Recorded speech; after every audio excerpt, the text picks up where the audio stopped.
বাইরে পাশের বিল্ডিংয়ে কাজ চলছে, একটু শব্দ হচ্ছে হয়তো। আর আজকে এতদিন পরে একটু ওয়েদারটা ভালো এসছে হরিদ্বারের। জাস্ট এখন কিন্তু বাজে 6:50 সন্ধ্যে। জাস্ট ওখানে মন্দির, ওটা হচ্ছে চণ্ডীমাতা মন্দির। আগেই বলেছি, তোমরা শুনেও জেনে গেছে যে ওটা কি মন্দির, দেখে বুঝতে পেরে যাবে। আর ওখানে জাস্ট আলোর মানে মেঘের ওখানে আলোর যে আবহাওয়াটা লাগছে। আরেকটা জিনিস যেটা আমি এতদিন তোমাদেরকে ওখানে দেখেছি, মানে যতবারই আমি ভিডিও করছি ওখানে তোমার মানে সবসময় কুয়াশা ঢাকা থাকতো, মানে মেঘাচ্ছন্ন হয়ে থাকতো।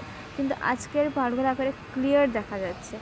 দেখো কত দূর থেকে পাহাড়গুলো করে ক্লিয়ার দেখা যাচ্ছে। আর এই সময় এখানে বসে যা শান্তি, ওদিকটাও একটু দেখে নাও। আর আকাশটা যা সুন্দর লাগছে। সকাল থেকে কিন্তু বৃষ্টি হয়ে গেছে, জন্মাষ্টমীর এতে তিথি ছিল, সকাল থেকে কিন্তু বৃষ্টি হয়ে গেছে।